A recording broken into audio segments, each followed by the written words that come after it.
Kaip mes urologai sakom, urologijos karalius tai yra prostatos vėžys. Po gimdymo yra šlapimo nelaikymas. Tai dažna, bet tai nėra normalu. Sako, jinai varpa pasistoja, bet sako, duočiau 80%. Galbūt kitas ten už tą 80%, nežinau, sielą parduotų. Vis dar yra baisu pasakyti ten žodį seksas, varpa, sueitis. Pas mus vis dar aiškinama, kad vaikai yra atnešami gandrų arba randami kopūstuose. Tuo pačiu ir manau, kad spręsis ir tokios problemos kaip ir seksualinio priekabiavimo ar kažkokių ribų nežinojimų. Šlapimo takų infekcijos ir šlapimo takų uždegimai, kurios sukelia būtent lytiniai santykiai. Kalbant apie urologą, tai iš viso jie galbūt bijo, sako, man ten pirštą kiš aš nenoriu, jiems baisu. Tai žinutė į namus vyram, kur čia kamera, kad nekišam mes visiems vyram to pirštą į užpakalį. Sveiki, čia Sveikatos virtuvė. Aš esu Vilnelės klinikų kineziterapeutė Indrė Vaičiulytė ir šiandieną pasikalbėsime apie šlapinimosi sutrikimus, erekcijos problemas ir kitus intymios sveikatos klausimus. Kada dažnesnis šlapinimasis tampa ne tik nebepatogumu, o sveikatos problema? Ar erekcijos sutrikimai ateina tik tai su amžiumi? Ir kokių ženklų reikėtų neignoruoti, net ir tada, kai jie atrodo tokie, nekalti? Kodėl daugelis vis dar galvoja, kad pas urologą ateina tik tais vyrai? Apie tai mes kalbėsime su gydytoju urologu Martynu Stanioniu. Sveiki, Martynai. Labą, Indrė. Labai malonu, kad pakvietėt. Labai malonu, kad atėjot. Martynai, pradėkime mes nuo to, ką jau šiek tiek paliečiau prieš tai. Kaip jums atrodo, kodėl žmonės gėdijasi šių temų, kodėl jie apie tai nekalba ir neateina pas gydytojus, kuomet tos problemas yra iš tiesų aktualios ir pasirodo jau jų kasdienybėje? Aš manau, kad atsakei pati tikriausiai ir savo pačioj prakalbai pradžioj, taip? Nes čia yra intymus klausimai. Todėl, kad intymus klausimus tu dažniausiai nori spręsti arba vienas, arba tikriausiai galbūt su savo antrąja pusė. Ir tu juos stengiasi praignoruoti. Tu žinai, kad kažkada buvo geriau ir tu visą laiką viliesi, kad visa tai sugrįž. Tai todėl tikriausiai ir pas mus visos šitos ir temos vis dar yra tabu. Ir jos yra tabu tikriausiai ne tik tais pas mus kaip Lietuvoje, ne tik tais kaip mes va čia esam Vilniui, ne tik Kaune, Klaipėdoje ir kažkur. Čia yra pasaulinė ta vis dar esanti tendencija. Taip, galbūt vakarai yra daugiau atviresni šitiem klausimam, taip, galbūt jie daugiau mum atneša naujovių. Bet nes net kai ir su kolegom pasišnekam ar per kongresus, vis dar tas pats tiek pas mus, kaip pas urologus, tiek pas ginekologus, tiek pas kitus sveikatos specialistus. O kaip Jūs manote, ar būtų nauda galbūt edukuoti žmonės nuo jaunų dienų apie būtent šią sferą? Oi, labai taip. Čia yra kelios kolegės, galbūt ne iš urologinės pusės, bet kurios šviečia visuomenė ir mūsų lytinis švietimas tikriausiai apskritai nuo jaunų dienų, nuo vaikų, jisai, pavadinkim, naujagimio gal dar būseno ir pradžioj. Ir mums labai trūksta to lytinio švietimo ir pas mus vis dar yra baisu pasakyti ten žodį seksas, varpa, sueitis. Pas mus vis dar kažkodėl aiškinama, kad vaikai yra atnešami gandrų arba randami kopūstuose, kur manau, kad kuo mes anksčiau pradėsim kalbėti tikraisiais dalykais, tuo mes mažiau turėsim ir kažkokių problemų, kažkokių nesusišnekėjimų. Tuo pačiu ir manau, kad spręsis ir tokios problemos kaip ir nežinau, seksualinio priekabiavimo ar kažkokių ribų nežinojimų. Todėl, kad, jeigu niekas nepasakys berniukui, kad negražu mergaitį tempti už kasų, tai jisai paskui vyresniam amžiui tai tikriausiai tą ir padarys, nes tai buvo galima, nes čia yra kažkokie tokie dvigubi standartai. O kai mergaitė paims ir pasakys, man nepatinka, ir kažkas sudrausmins ir pasakys, kad, taip negalima daryti, kai tėvai berniukui pasakys, kad negalima taisyti už kasų, tai, manau, pabiškis spręsis ir visos šitos ir intimumo klausimai, kuriuos dabar mūsų kolegos psichiatrai, psichologai, psichoterapeutai taip dabar uoliai dirba ir sprendžia, nes dabar pas mus yra psichinių visų ligų, pavadinkim, bumas. Nes visi pripažįsta, kad turi kažkokį nerimo sutrikimą, kažkokį savęs paiešką ir nori visą tai spręsti. Ir kuomet žmogus pripažįsta, kad jis turi urologinių galbūt problemų ir ateina pas jūs. Ką dažniausiai, kokius atvejus dažniausiai jūs matote ir kas pasikartoja jūsų praktikoje? Tai čia tikriausiai reikia atskirti vyrus ir moteris, ne? Atskirti jaunesnius pacientus ir vyresnius pacientus ir gal tokius jau pavadinkim seniorus. Ir pas juos skundai yra skirtingi. Jaunimas būna dabar, kadangi jie, kaip ir minėjau, pradeda domėtis tą savo sveikatą, tai tikrai yra noras apskritai galbūt pažinoti save, sužinoti, profilaktiškai praeiti, kas yra sveikintina. Kitas, kad iš jaunimo vaikinų tarpo, tai jie išvelgia kažkokią erekcijos problemą. Nors ten galbūt nieko nėra per daug, bet jiem jau šitą dieną kažkaip netaip stovi. Nors viskas ten bus tvarkoje. Dar 30-40 metų sėkmingo sekso dar nusimato priekį ir tikrai nebus ten kažkokios problemos. Akmenligės visokios profilaktiškos pasižiūrėti ir susižinoti, ar neturi kažkokių akmenų. Iš moterų pusės labai dažnai pas mus ateina dažnas ir staigus noras eiti į tualetą, dažni šlapimo takų uždegimai, neretai lėtinis kažkoks dubens skausmas arba jisai persidengiantis būtent su neurologinė problema, kartais ginekologai mum atsiunčia. Dažnai ateina traktuodamos moterys kaip normą, kad pavyzdžiui jom po gimdymo yra šlapimo nelaikymas. Tai čia iš karto tikriausiai reikia užbėgti įvykiam už akių. Tai nėra normalu, tai dažna, bet tai nėra normalu. Nežinau, toliau faktas, kad vyrai dar gerybinės prostatos hiperplazijos, kad yra tas dažnas noras šlapintis, silpna srovė, naktiniai visokie kėlimaisi. Faktas, kad yra tas, kaip mes urologai sakom, urologijos karalius, tai yra prostatos vėžys, kur jame daugiausiai yra padaryta tikriausiai ir visų tyrimų, ir daugiausiai visokių gydymų skiriama, ir iš urologinės pusės tikriausiai ir didžiausia taikoma prevencija ir daugiausiai skiriama pinigų tam, kad jisai būtų sėkmingai gydomas. Jūs paminėjote, kad pas jūs ateina tiek skirtingos lytis, tiek skirtingi amžiai asmenų ir kalbant apie mažuosius jūsų pacientus, ar jų problemos skiriasi kažkuo nuo suaugusiųjų, ar ateina panašiai su tom pačiom?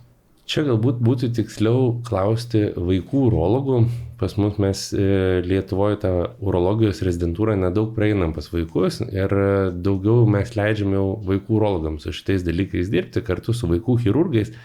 Bet kiek yra tų dažniausių problemų, tai dažniausiai jos būna panašios, kas ir suaugusiam. Faktas, kad neturės ten inkstų vėžio, prostatos vėžio, tokių dalykų nebus. Bet šlapimo takų infekcijos, ten pavyzdžiui, berniukam dažnai būna, kas kreipiasi, gal mums parašo daugiau ir šeimos gydytojai, kurie kreipiasi kaip į suaugusių urologus, tai būna fimozės, kas varpos galvutė neatsismaukia berniukam. Tai su šitais tikriausiai manau, kad iš mūsų suaugusių urologų daugiausiai mes susiduriam, kaip aiškindami. Akmenys būna kartais, nedažnai, bet kartais dėl ko irgi su mumis pasitarė, kaip pas vaikus tai susidaro. Bet nenoriu, kaip sakant, kažko per daug pasakyti, todėl kad nėra mūsų dažni pacientai vaikai ir iš mūsų suaugusių urologų mes neperiminėm duonos, kaip sakant, iš vaikų urologų. O kalbant apie moteris, dažnai yra nuostaba iš moterų pusių, kad jas nukreipia pas urologą, nes pas mus yra visuomeniai toks dar dažnas įsitikinimas, kad urologas yra būtent vyrų gydytojas, ginekologas yra moters gydytojas. Ir kuomet ateina pas jūs į kabinetą moteris, ar dažnai matote tą nuostabą ar galbūt nepatogumą joje ir kokios galimai būna dažniausios problemos, kurias matote būtent pas moteris? Tai kaip pavyzdžiui ateina ir man neretai sako, aš nežinau, kodėl mane pavyzdžiui atsiuntė, sako, pas urologą. Kodėl pavyzdžiui ne pas ginekologą. Gerai, sakau, pradedam vardinti šitai. Nes, taip pat yra teisinga ta stigma, kad moterų yra ginekologai, vyrų yra urologai. Inkstus turiu? Turiu. Šlapimtakius? Tikrai taip. Šlapimo pūslę? Ta irgi. Šlaplę? Irgi. Tai va. Pas vyrus dar yra prostata ir sėklidės. Tai vien dėl šitų tikriausiai organų urologas ir žiūri vyrus, o kiti gydytojai nežiūri, bet visus kitus, tai tiek mudu abudu, kaip sakant, turim ir mes kaip urologai tai užtikrinam. Šitą, kaip sakant, išsiaiškinus, tiek dabar mums, tiek su pacientėm, tada jam biškai susipaprastina visi dalykai, nes dažnai, kaip ir prieš tai minėjau, ateina, tai dėl to, kad, pavyzdžiui, būna tas šlapimo nelaikymas, dirgli ir imperatyvi šlapimo pūslė, neretai kartojasi šlapimo takų uždegimai, paskui kas dabar vis matosi labiau ir labiau, galbūt dėl to, kad mūsų galbūt ir tas seksualinis gyvenimas yra šiek tiek platesnis, pas mus žmonės nebijo pasibandyti, kiti, kad santykiai nėra, kad visi dabar labai norėtų įsipareigoti iš karto. Tai kas pasistebi, kad yra šlapimo takų infekcijos ir šlapimo takų uždegimai, kurios sukelia būtent lytiniai santykiai. Tai šitas irgi toks pabiškiai augantis, pavadinkim, nežinau, negražiai, bet trendas. Ir kurio metu reikia, pavyzdžiui, pacientėm po lytinių santykių reikia vartoti antibiotikus. Ir čia jos tikriausiai turės taip daryti visą gyvenimą, arba galbūt keisti partnerį, arba kai kuriuom padeda, kad, pavyzdžiui, lytiniai santykiai būna su apsaugos priemonė. Ir tą nurodo tiek mūsų Europos gairės, tiek mūsų pasaulinės gairės, kur mes kartu su amerikiečiais dalinamės. Kas dar iš tokių akmenligės, kaip ir sakiau, ta prevencija. Ir vat, kas dar būna labai dažnai, kad pamirštam ir dėl ko pacientai galbūt keista, kad jie nesusirūpina, tai yra toks dalykas kaip kraujo šlapime. Na, jeigu aš nevalgiau burokėlių, tai mane kraujo šlapime suneramintų. Ir aš tą bandau ištransliuoti ir savo pacientam, kurie ateina pas mane, kad, na, jeigu jūs matot raudoną šlapimą, nu, nelaukit, atvykit. Nu, ta prasme, čia iki kol mes neišsiaiškinsim, kad ten tikrai nieko nėra, čia yra urologai vienas iš tokių didelių red flagų raudonų vėliavėlių, ne? Tai va, tai čia tokie tikriausiai pagrindiniai dalykai. O ar yra kitų tų vadinamųjų raudonų vėliavėlių, kurių reikėtų neignoruoti? Kaip minėjot, tai yra kraujo šlapime. Ar yra dar kažkokių kitų simptomų, kuriuos žmogus jaučia? Galbūt galvoja, kad tai praeis savaime, nepraeina ir po to gali būti net ir jau per vėlu kreiptis pagalbos. Urologija apskritai yra toks dalykas, kad pas mus atėjus pasitikrinti profilaktiškai labai daug visų problemų ir ligų gali būti užkirstas kelias. Ta prasme, mes anksčiau pradėję žiūrėtis ir tvarkytis, mes pastatysim viską į vietas, nepastatysim vežimo prieš arklį. Taip? Tas pats, tas kraujo šlapime, kas yra labai geras dalykas, kada pasitikrinti, paskui nereikia laukti, čia galbūt daugiau traktuotumėm vyram, bet kartais ir moterim, kad kol nėra problemos, aš ir nesikreipsiu, bet problemą mes dažniausiai suprantam tik tais kaip skausmo išraišką. Skausmo nereikia laukti. Ta prasme, dažniausiai, pavyzdžiui, kad ir tas pats vyram, jeigu imkim prostatos vėžys, tai jisai neretai, ne tai, kad iki ankstyvos fazės jisai neturi kažkokių simptomų. Jisai būna neretai ir vėlesniai stadijai neturi jokių simptomų. Tai mes jį galim praimti, pralaukti ir paskui, kaip sakant, numirti nuo prostatos vėžio, kuris nesukėlė apskritai jokių simptomų.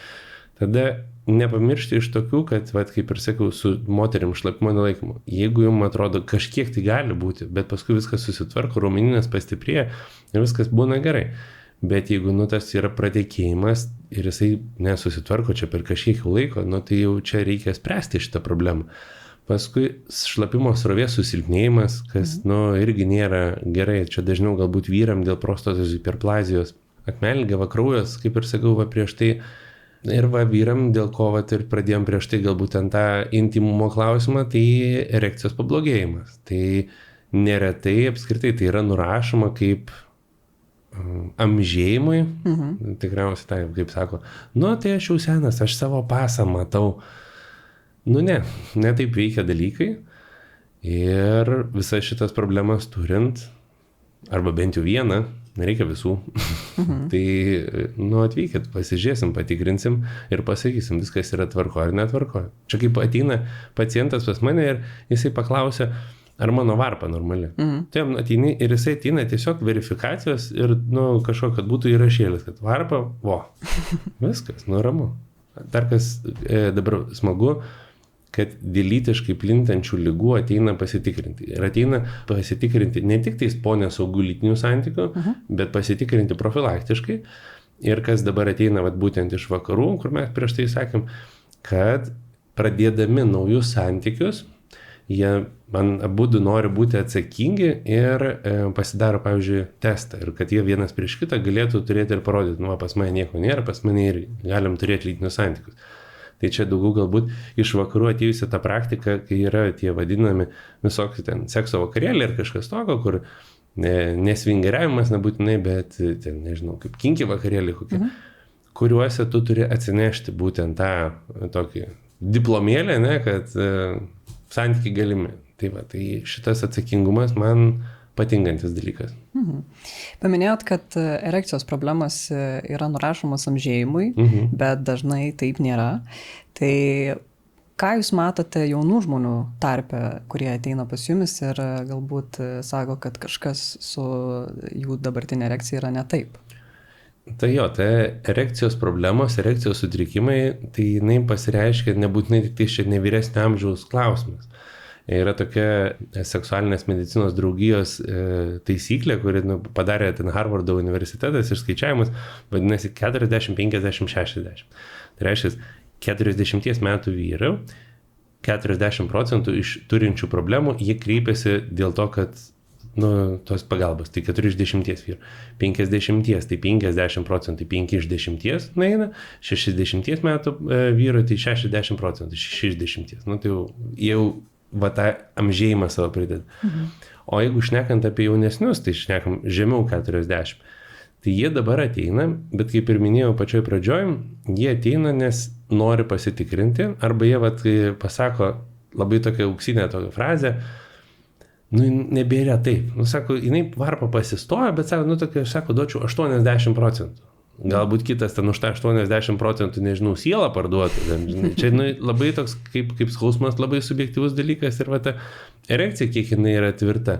Tada tu pradedi vertinti, nes dabar mūsų dienose, pavadinkim, visas yra gyvenimo lėkimas. Visi dirba per kelis darbus, visi nori daugiau uždirbti, visi turi papildomai gyvenimiško streso, miega mažai, ten kažką dar sugalvoja, kad ten varyti reikia kokį crossfitą, Hyroxą, tada dar savaitgaliais reikia, aišku, varyti patūsint, tada dar viską vainikuoja dar kokių narkotikų pavaryti.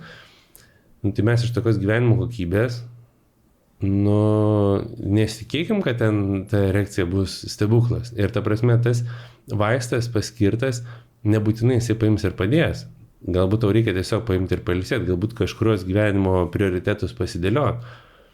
Tai čia reikia stipriai įsivertinti, kiek mes galim padėti su kažkokiais vaistais, ar kiek galim pagerinti su ta pačia gyvenimo kokybė ir gyvenimiškais prioritetais. O sakykite, žinoma, kad vyrai dažniausiai būna tokie, kurie, jeigu nieko nėra blogai, jie neina pas gydytoją, o kalbant apie urologą, tai iš viso jie galbūt bijo, sako, man ten pirštą kiš, aš nenoriu, jiems baisu. Ką jūs pasakytumėte tokiam žmogui kaip paskatinimą arba galbūt kaip pamokymą, kodėl reikia ateiti, kodėl reikia tikrintis ir nereikia ignoruoti tų kūno siunčiamų simptomų? Tai kartais, kaip ir pati minėjai, kad simptomų kartais gali ir nebūti jokių, bet čia yra labai gera analogija kaip su automobiliu. Mes priverstinai turim, jeigu naujas automobilis kas 3 metus, bet paskui mes turim kas 2 metus įvežtą transporto priemonę, jinai gerai važiuoja, viskas pas ją yra puiku, jeigu iš salono mes pasiėmėm, nieko ten nebus. Bet mes esam priversti ir mes tai darom, todėl kad kitaip mes negalėtumėm tos transporto priemonės eksploatuoti. Taip. Tai taip pačiai žmogus, jisai neretai paima, mes save pamirštam. Neretai mes gyvenam dėl kitų. Mes esam šiaip iš savęs egoistiškos asmenybės, nes mes tiesiog gyvenam, bet neretai gyvenam dėl kitų ir mes kažkaip save pamirštam pasirūpinti. Ir ypač galbūt tai tinka labiau vyram, nes kaip ir prieš tai minėjau, jie laukia tikriausiai, kol bus kažkoks aiškus simptomas, kur jau dabar tai aš nueisiu. Jeigu apie jaunesnius kalbant, tai ko labiausiai bijo, tai tikriausiai būtent to piršto, ne? Tai žinutė į namus vyram, kur čia kamera, kad nekišam mes visiems vyram to piršto į užpakalį. Tikrai, jeigu nėra indikacijų, nėra poreikio, tai jaunas vyras, negaus. Tikrai, būkit ramus. Tai va, o šiaip, aš nežinau, aš tai galvoju, kad svarbiausias yra tas momentas norėti žinoti daugiau apie save, norėti žinoti, kad galima, sakau, su urologija tikrai daug problemų ir daug ligų išspręsti dar prieš jom pasirodant. Jeigu kažkas šeimoje, pavyzdžiui, turėjo akmenligės epizodą arba pats žmogus turėjo akmenligės epizodą, tai sekti, pavyzdžiui, inkstus, daryti echoskopiją, tai nebūtinai galbūt pas urologą gali nueiti ir pas echoskopuotoją pasidaryti, bet užsidėti tą daviklį 1 kartą per metus, biškį gelio gauti ant to šono, nėra taip jau labai skausminga, pasižiūrės, ar ten tų akmenų nėra, jie nesiformuoja, nes inksto akmenligės skausmas, kaip prieš tai minėjau, subjektyvu vertinti, koks yra tas skausmas, bet literatūra rašoma, kad prilyginamas gimdymui. Tai aš manau, kas turėjo inksto akmenligės ten tos epizodus, Tikrai, ten ir narkotiniai analgetikai, nuo skausmo vaistai nepadeda. Nu, nežinau, ar verta, kaip sakant, rizikuoti vardant to, kad užsidėt daviklį ir pasižiūrėti. Sako, kad ne visą laiką tą pirštą gauna. O tai kada gauna? Dažniausiai tai gauna tada, kai būna vyresnis amžius. Mes maždaug pas mus prostatos vėžio sekimas prasideda šį programą nuo 50, nuo 45 metų prasideda, jeigu yra pirmos eilės giminiai, tai reiškia tėtis arba brolis sirgęs prostatos vėžiu, tai tada tikriausiai mes jau bent kartą įkišam pasižiūrėti, nes klausimas dažnai būna pas pacientus, o kodėl to reikia? Todėl, kad jeigu būna jau ne pirmos stadijos vėžys, jisai su pirštu labai kietai jaučiasi ir šitas stalas tikriausiai nėra toks kietas, kokį tu kietumą jauti būtent įkišęs pirštą. Tikrai, nes šiaip prostatėlė, tai jinai būna minkšta, tokia nestandi, tiesiog palėti, kaip nežinau, galbūt piršto pagalvėlė biški kietesnė, bet tikrai toks persikuką tokį mažiuką. Tai vien dėl to, tai mes tada galim jau automatiškai pagreitinti visus procesus, ten galbūt suderinti prostatos biopsiją, kad nustatinėti, kokios stadijos ten yra tas vėžys, ir tikriausiai tada skirti vizitą pas onkourologus arba galbūt pacientas siūsti kokiam spinduliniam gydymui ar, nežinau, blogiausiu atveju, kai chemoterapija. O dabar yra vasaros laikotarpis, ne? Žmonės bėga maudytis į ežerus, kas į jūrą. Ar vasaros laikotarpiu ar kažkurio kitų metų laiku yra padidėjusi rizika pasigauti tą šlapimų takų infekciją arba kažkokią galbūt kitą urologinę ligą? Tai čia reikia irgi neretai vertinti, kas yra šlapimo takų infekcija ir yra šlapimo takų uždegimas. Nes infekcijai mums reikės antibiotikų, uždegimui mes praseisim su priešuždegiminiais vaistais. Tai galbūt, kad būtų visiškai vienas rodiklis, ar yra kažkokie daugiau simptomai, kad bus šlapimo takų infekcija, nepasakyčiau. Bet šlapimo takų uždegimų šansai nepriklausomai žiemą ar vasarą, jie yra šiaip padidinti, nes dabar vasara, tai mes eisim, čia mes esam Vilniuje, tai prie Žaliųjų ežerų, paskui važiuosim į Molėtus prie ežerų, nes labai fainas ten, arba į Anykščius nuvažiuosim prie Šventosios, biškai kojas įkišti, šaltą tekantį vandenį, nes dabar tai gal oras toks nėra, kad pats geriausias, bet šiaip nėra pas mus blogai. Tai važiuosim į Nidą, važiuosim į Palangą, braidžiant, galima peršalti pėdas, šalčiau kažkur pasidėjus ten keliai tarpvietė peršala ir šlapimo pūslė. Pas vyrus dar peršala prostata. Tai tada prasideda būtent tas skausmingas šlapinimasis, dažnas noras eiti į tualetą. Šiaip dažniausiai, tai jeigu pagavus tinkamą momentą, tai užtenka nesteroidinių vaistų nuo uždegimo, vadinamų nuo skausmo, ten ibuprofenas, dolmenas, diklakas, nežinau, čia vardint galima jų visų. Skysčių pakankamai, kaip bet koks uždegimas, jisai dažniausiai paimtų ir praeitų. Jeigu būna šlapimo takų infekcija, tai jinai turi būti diagnozuota bent jau šlapimo tyrimą arba gerai būtų dar šlapimo pasėlės, kad būtų padarytas, nes kartais būna tas žmogus ateina ir sako, nepriklausomai vyras ar moteris, aš sako, sugėriau čia 1-2 kursus antibiotikų, man niekas nepadeda. Tai jeigu ten nėra bakterinės infekcijos, tai antibiotikai ir nepadės. Plytelės, pavyzdžiui, šaltas kondicionierius, kai būna įjungtas, irgi galima. Realiai bet kas priverstų, pavyzdžiui, pėdas kelius tarpvietę peršalt, gali sukelti tą. Bet mes tą galim prilyginti ne tik tais vasaros laikotarpį, bet ir žiemos laikotarpį. O kiek kartų eiti į tualetą jau yra iš tiesų per daug ir jau žmogus turėtų suprasti, kad čia kažkas yra negerai? Mes kalbam, kiek kartų eiti per dieną ar per naktį? Imkim per dieną ir tada ir per naktį, atskirai. Čia, visiems yra labai individualu, nes priklauso, kiek, žmogus geria skysčių. Todėl, kad jeigu žmogus ten išgers prieš eidamas miegoti bare 3 alaus, tai aš nežinau, kiek jisai ten gali eiti, kas 2 valandas. Jeigu prieš miegą ten su savo antra pusė išgers ten irgi litrą arbatos, tai nueiti 2 kartus, ten 3 kartus yra irgi čia visiška norma. Tai irgi vienas gali nuo Vilniaus nuvažiuoti iki Palangos ir nesustoti nei karto, kitam reikės sustoti Elektrėnuose, tada Kaune, tada Kryžkalnyje, tada prie Klaipėdos, tai galbūt čia būtų problema. Bet jeigu kol tai nemaišo gyvenimo kokybei, kol galima dabėgti iki tualeto, kol tas šlapimas neprateka į apatinius, kol miego kokybė nenukenčia, kol galbūt tarpusavio socialiniai santykiai, nes jeigu, pavyzdžiui, važiuoji iš kokių, pavyzdžiui, senjorai važiuoja iš kokių, pavyzdžiui, anykščių ir važiuoja pas gydytojus, pavyzdžiui, į Santaras, ir jeigu reikia sustoti Ukmergėj, tada ten kokioj Maišiagaloje, tada atvažiavus vos į Vilnių, tai aš manau, kad jie tarpusavį senjorai gali susipykti. Ir čia gali būti problema, todėl kad jie vėluoja pas gydytoją. Tai va, dar paskui mašiną reikės pasistyti, tada mašiną pastačius Santaros reikės ieškoti ant to tualeto.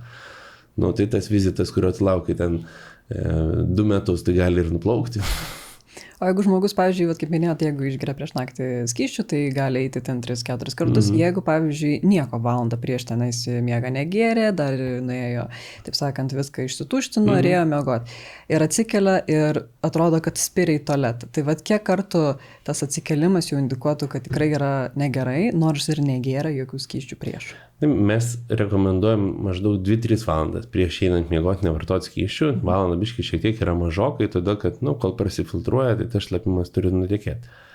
Galbūt, sakau, vėlgi to kažkokio vieno konkretaus, kad neprisirišt prie skaičiaus nėra, bet bent jau mūsų ten tos gairės, ką nurodo, kad maždaug iki 2 kartų tai kaip ir būtų viskas tvarkoje. Čia irgi labai priklauso, kokia yra naktis, nes pas vieną, pavyzdžiui, žmogus nueina 9 vakaro miegoti ir jisai keliasi 7, kitas žmogus nueina 12 miegoti ir jisai keliasi 5.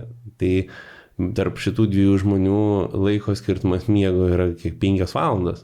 Tai kam jam vienam tam antram 2 kartus ateiti, jam miego kokybė nukenčia, pirmajam nelabai. Prieš tai jūs minėjote, kad pas jūs ateina ir žmonės dėl akmenų inkstas, ar ne? Tai įdomu, o kodėl jie iš viso susidaro, kas, pavyzdžiui, nežino, kodėl pas mane iš viso tai akmenys susidaro, ar ne? Tai kokie procesai vyksta organizme, dėl kurių po to mes turime tos akmenukus? Čia konkrečiai tikriausiai žmogus gaus Nobelio premiją, kuris atsakys, kodėl vien tik tais atsiranda pas kažką akmenys, nes vienos priežasties nėra. Daugiausiai duomenų visiems duoda tai, kad yra genetika ir kitas, kuris jau čia irgi tas mūsų aukso tas viduriukas, tai yra tais, kad mažesnis skysčių suvartojimas. Tai šitie yra 2 tokie patys pagrindiniai lomai, kur genetikos mes niekaip nepakeisim. Skysčių suvartojimą, irgi vieni jau ten pervertina ten tas galimybės, pagal savo kūno svorį susiskaičiuoti, tai mes jau rekomenduojam 1,5 litro, jeigu žmogus išgertų, mes labai stipriai džiaugiamės. Kas pas mus mums negerina, tai mūsų lietuviškoje mytyboje, pas mus tiek pačius namuose, tiek išėjus į restoraną, druskos kiekis vis laik yra šiek tiek per didelis.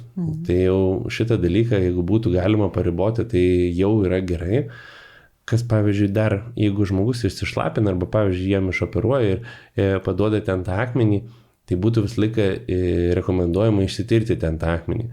Faktas, kad kartais vienam inkste gali formuotis vieni akmenys, kitam kiti akmenys. Ir nebus taisyklė, kad jie paskui formuosis vėl tokie patys, bet žinant, kokį tu turi tą akmenį, visiems tu padidini tikimybę jo paskui, pavadinkim, suskaldymui. Nes, pavyzdžiui, uratiniai akmenys, struvitiniai akmenys, juos galima tirpinti be operacijos, pakankamai, pavyzdžiui, su maisto papildais. Pavyzdžiui, kalcio oksalatiniai akmenys, kurie yra apie 80% visų akmenų, tai jau labai didelė dalis.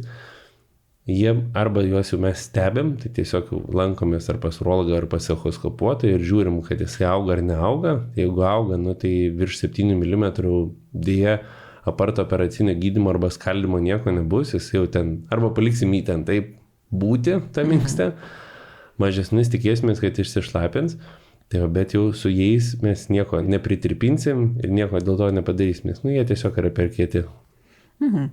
O sakykit tada, grįžtant prie prostatos, daugelis apie ją girdi, žino, bet nieks nesuvokia, kam jinai ten, kodėl jinai ten ir kokią funkciją jinai tenais iš viso atlieka ir kodėl yra taip svarbu ją tikrinti ir kodėl dažniausiai pramiegojus tam tikrus simptomus, kurių gali net ir nebūti, kaip minėjote, po to gali pasireikšti visgi tas vėžiukas. Tai ką ta prostata atlieka tokio svarbaus? Tai Anatomijos tai gal neaiškinsiu, ta prasme, čia kas norės, tikriausiai įsijungs tą Google ar ten dabar dirbtinį intelektą, čia GPT ar bet ką, kas naudoja, bet jos pagrindinė funkcija, kur jinai yra, tai pas žmogų, dėl ko mes tikrinam su pirštu, nes jinai yra po šlapimo pūsle ir jinai apgaubia šlaplę. Tai jos pagrindinė funkcija yra išskirti, pavadinkim, padidintą tą spermos sekretą, kad spermatozoidai galėtų judėti kryptingai ir nugyventi iki tol, kol pasieks ir apvaisins šitą kiaušialąstę. Tai čia jos pagrindinė tokia funkcija, jinai veikia kaip liauka, nes prostata yra priešinė liauka.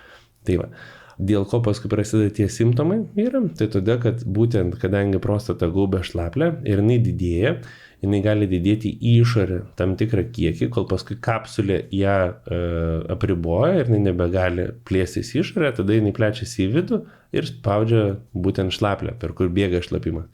Ir tada vyrai dėl to pradeda prašiau šlapintis, srovė susilpnėja, ten šlapinasi su pertraukimais, tokiam nedėlėm srovytėm, arba skundžiasi, kad yra toks nepilnas pasišlapinimo jausmas ir atrodo, kad lieka to šlapimo. Arba pasišlapina, tada nueina, atsisėda, nežinau, į ten fotelį ar ten krepšinio rungtynėse, dar ne, ir tada grįžta atgal, ten po 5-10 minučių ir tada dar atsišlapina. Aš esu girdėjusi irgi internetinėje erdvėje tokius pasisakymus, kad vyrams nėra gerai automobilyje visgi šildyti sėdynės, kad tai gali, norėjau jūsų paklausti, kad tai gali kažkaip pakenkti jų ar tai pačiai prostatai arba galbūt spermos kokybei. Ar tai iš tiesų yra tiesa, kad tas nušildytas užpakaliukas gali kažką padaryti? Spermos kokybei gali pakenkti tuo, kad padidėja temperatūra sėklidėse. Tai sėklidės yra išoriai dėl to, kad jom reikia, kad temperatūra būtų mažesnė negu bendras kūno svoris, tada gamina geresnę spermą. Tai dėl to, pavyzdžiui, žiemą tos sėklidės pakyla, kad jos pačios nenušaltų.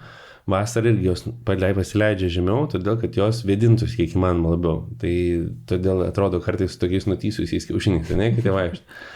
Bet su ta šildoma sėdynė, tai su spermos kokybė, tai viskas tvarkoja. Čia yra tas, pavadinkim, atsakymas. Tikrai nėra, kad čia būtų labai rekomenduotina ten užsikaitinti iki beproto. Nebent tas vaisingumo klausimas nėra, kad čia labai opcija ir tu labai nori sėdėti kaip ant krosnės.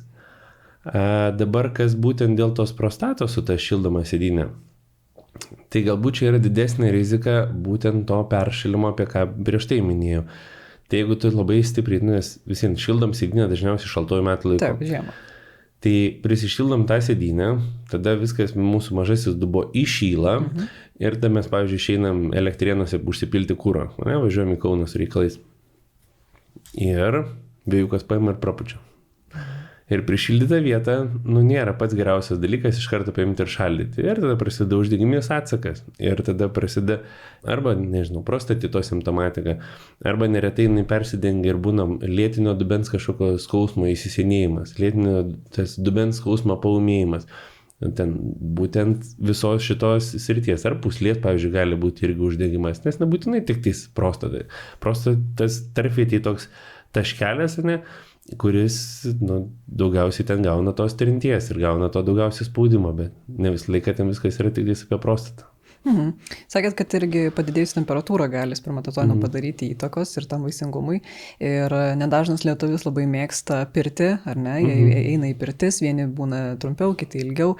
Ką jūs galėtumėt patarti, kaip galbūt prevenciškai kažką gal padaryti, būnant toj pirtyje, kad nepakenkti tom sėklidėm? Tai rekomenduojama bent jau pasitiesti rankšluostį, kad būtų ta mažesnė trintis, kad nebūtų tos sėklidės tiesiai ant tos pačios, pavadinkim, laktos.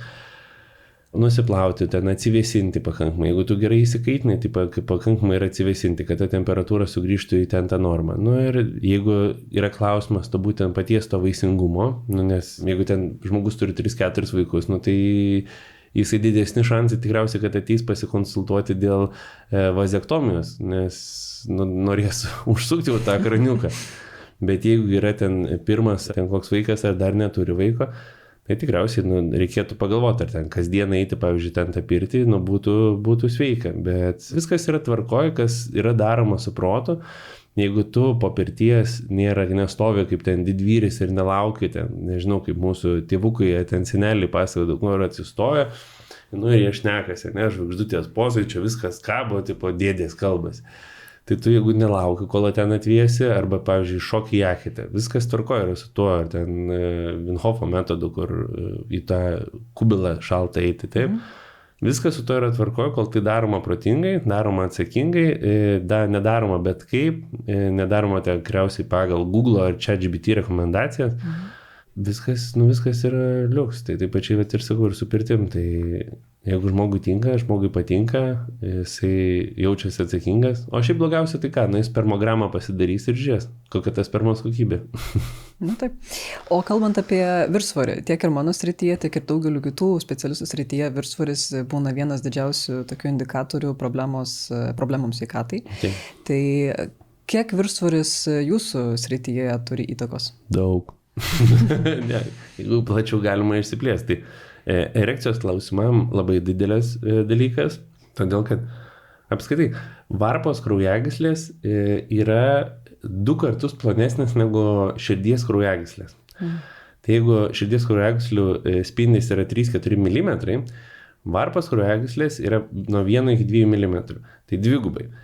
Tai dėl to mes ir sakom neretai, kad jeigu būna erekcijos problema, tai, pavyzdžiui, pačiu jaunam amžiui, tai reiškia maždaug 45-40 mes iš karto siunčiam pas kardiologus, todėl kad pagal visas gaires tiek mūsų urologinės, tiek kardiologinės, tikimybė turėti miokardo infarktą 3 metų laikotarpį, jinai didėja ten eksponentiškai, dabar tiksliai to procento neatsimenu, bet tai yra labai.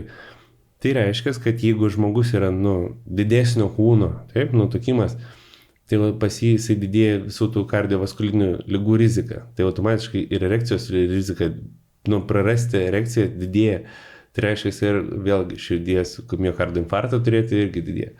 Tai va, toliau moteriam didesnis kūno svoris skatina dažnesnį šlapinimąsi ir šlapimo nelaikymą.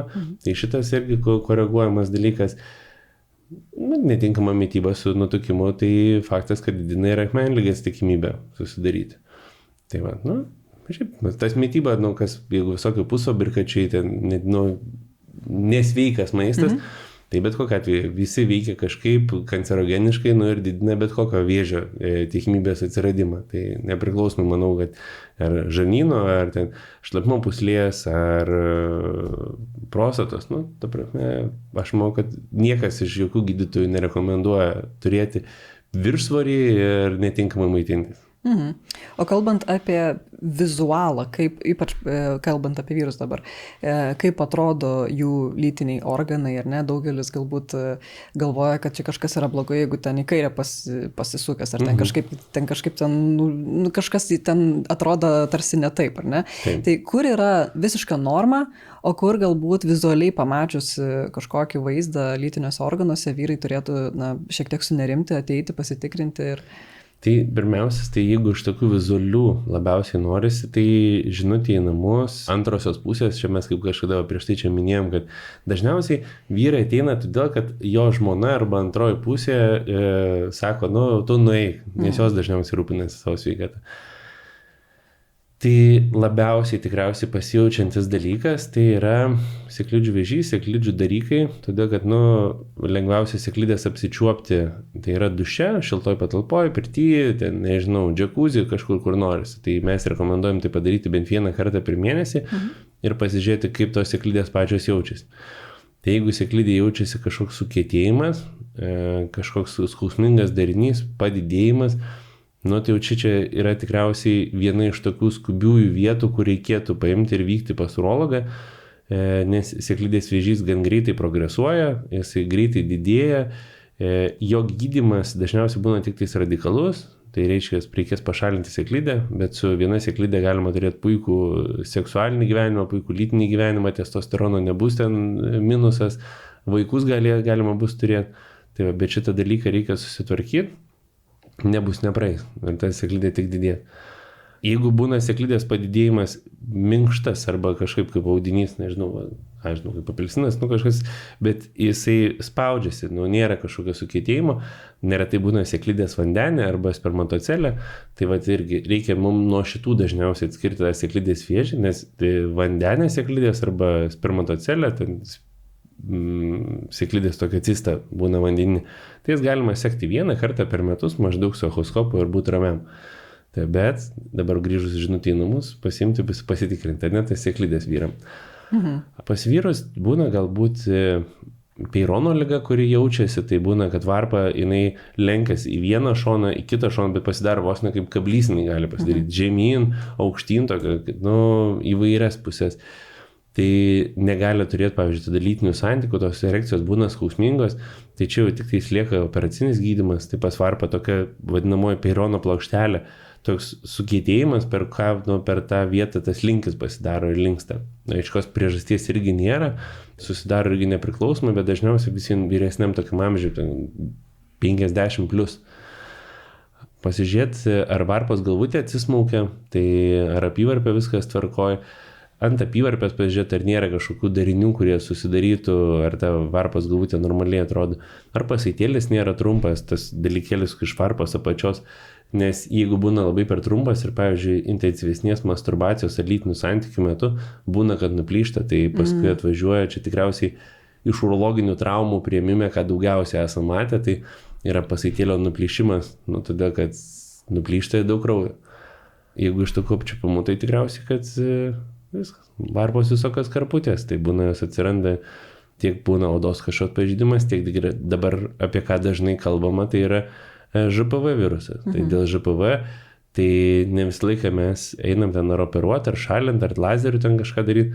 Dabar mes kaip urologai labai dažnai kalbinam pasiskiepyti tiek vyrą, tiek antrą pusę ŽPV skiepo ir būti tokiu atsakingu prieš visuomenę ir prieš patį save.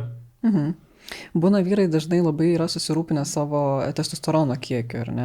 Čia dabar trendas. Jo, ir labai mėgsta įtikrinti, žiūrėti, kiek jo yra, netgi lygina pas mane daugiau, tai aš esu kažkuo sveikesnis, geresnis, vyriškesnis, ar ne? Tai ar turi visgi tas testosteronas įtakos tai vyriškai sveikatai ir galbūt netgi tai pačiai ar potencijai, ar ten erekcijai ir visam kitam? Tai vyriškai sveikatai tai faktas, kad turi didesnis testosterono kiekis, bus didesnė raumeninė masė, didesnė tikriausiai motyvacija, apskritai į gyvenimą bus geresnė nuotaika ir čia yra testosterono toks dalykas ir maždaug dabar, kur pas mus endokrinologai labai bijo ir pyksta, jeigu mes naudojam tokį dalyką, tai pas moteris yra menopauzė, pas vyrus mes sakom yra andropauzė. Tikriausiai tas momentas, kur anksčiau sakydavo 45-50 sueina ir vyras tada palieka savo pirmą žmoną, susiranda blondinę, pasiima raudoną kabrioletą ir išvažiuoja. Ir galvoja, kad problemos išsispręsta. Ne. Dažniausiai dėl to, kad pažymėja testosteronas, pradingsta motyvacija ir pradeda daryti durnus sprendimus, bandydamas ieškoti, kaip tai išspręsti. Tai paskyrus pakaitinę dažniausiai testosterono terapiją, kai iš tikrųjų būna žemesnis tas testosteronas, tai sugrįžta, kaip ir sakau, ir raumeninė masė, sugrįžta noras eiti į sportą, sugrįžta šypsenos, tu nori tiesiog būti labiau gyvas.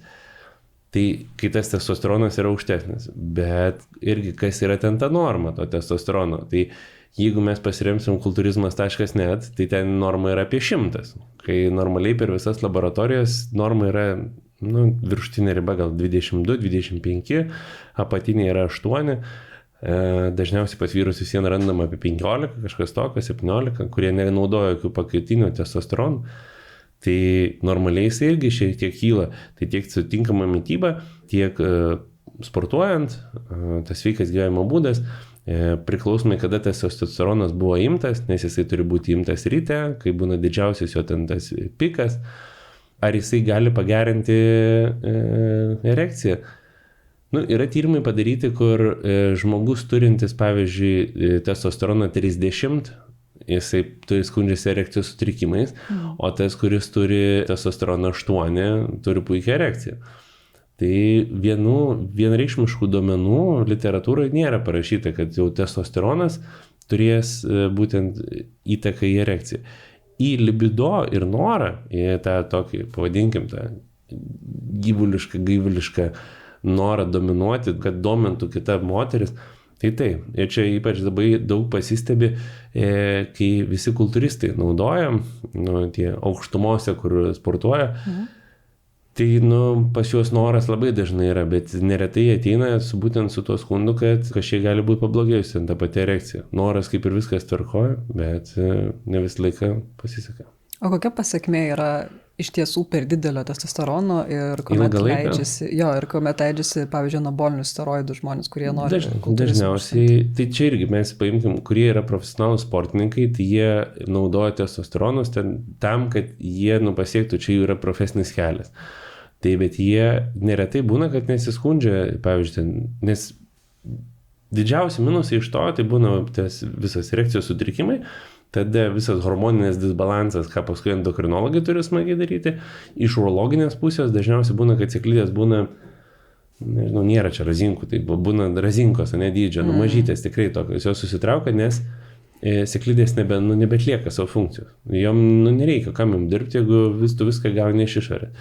Tai paskui automatiškai su sėklidžių disfunkcija, tai tu lieki, kad pastovi turėsi būtent to testosterono leidžiamo, arba ten gėlio pavidalo ar dar kažkokio. Kitas dalykas, kad apie vaisingumą mes tavo šis nešnekam. Ir labai dabar dažnai tikriausiai irgi vatvajus, taip pačiai kaip su testosteronu, taip pačiai ir su nevaisingumu yra tas, kad dabar kaip ir vakarų pasaulyje pas mus nuo ankstyvesnio amžiaus pradeda naudoti testosteroną. Dėl to, kad nori to kūno kulto, todėl, kad dabar merginos visą laiką gražiai atrodė ir jos atrodė vyresnės negu vaikinukai ir vaikinukai dėl to dabar nenori jie atrodyti kaip pieniai ir tikriausiai palygina save, kaip Amerikoje atrodo 18-mečiai ir kaip palyginus atrodo pas mus, tai naudoja tos testosteronus ir 30-35 metų, kai jau viskas susistovi, pradeda ieškoti, susiranda savo partnerę ir nori turėti vaikų ir ateina su klausimu, kodėl negalim susilaukti. Ir kai tu išsiaiškini, kad jisai ten naudoja beprotiškai ten tos testosteronus, nebūtinai kiekiais, bet ta prasme po kurso yra vadinamasis išsivalymas, kai tu sugrąžini būtent visą funkciją, visą hormoninį balansą iš disbalanso, kai tu pasidarai visą išsivalymą, kai atkuri atgal savo sėklidžių funkciją, kad jos vėl veiktų, tai tada viskas veiks. Bet jeigu tu darai bet ką, bet kaip, bet kur, tai tavo gali būti sėklidės ir normalios, bet jų funkcija bus tokia nekokia. Tai jeigu paauglys, nes dabar socialinėse medijose ypač daugiau Amerikoje yra matoma ir per TikToką, kuomet 14-mečiai, 15-mečiai propaguoja testosterono, anabolinių steroidų naudojimą, būtent pasiekti tą gražų kūną. Tai kokios rizikos būtent jaunam, 14, ten nesumačius ir 13 metų vaikinukui pradėjus tai vartoti, kokias rizikas jie gali patirti? Tai ginekomastija, tai krūtų didėjimas moteriškų principų, kad tokie papukai smailesni pasidaro, tada tas krūties liaukos padidėja, sėklidžių disfunkcija, tai paskui tas normalus testosteronas nesusiformuos ir nesiformuos toliau. Vaisingumo klausimas, tai reiškia, kad gali būti, kad tų sėklidžių ir net gyvinsim tam, kad jos produkuotų, pavyzdžiui, normalius spermatozoidus. Galbūt dar testosteroną užkursim, bet sėklidės, tai reiškia, kad neturėsi tų savo palikuonių. Tikrai manau, kad neretas vis dėlto kažkurio savo gyvenimo etapu nori. Tai ir ką būt visą laiką paskui priklausoma nuo to testosterono, kad reikėtų jį paskui visą laiką naudoti. Tai tas kūnas gražus pabus tam tikrą laiką, bet paskui liekamieji reiškiniai, nes ne visi pataps profesionalūs sportininkai, ne visi nueis ten į NBA, ten į NHL, ar pas mus, nežinau, čia LKL, ar, nežinau, futbole, kokiam Premier League, bet ką čia vardiju. Ne visiems to reikia. Ir esat mūsų pokalbio metu minėjęs, kad geriausia yra sveika mityba, geras miegas, poilsis. Ir ar jums yra, pavyzdžiui, tekę pamatyti pacientą, kuris atėjo pas jūs, tarkim, ir dėl erekcijos problemos, ir jūs suprantate, kad fiziškai viskas yra gerai ir tai galimai gali būti kažkas psichologiškai? Oi, tai čia kiekvieną dieną šitie pacientai būna. Ta prasme, labai čia persidengusios ten tos problemos. Ir ypač jos tikriausiai persidengia būtent kokie 38-45 metų amžiai, kur viską jie kaip ir norėtų, kad organiškai paimtum, tu išspręstum su kažkokia, nežinau, kaip duodamas vieną tabletę, kuri paims ir išspręs ir tos dalykus. Bet iš tikrųjų, tu išsiaiškini, kad čia ne tabletė yra ten esmė, kad žmogus nueina miegoti 3 valandą ryto, 5 ryto keliasi ir jisai vaikus veža į darželį.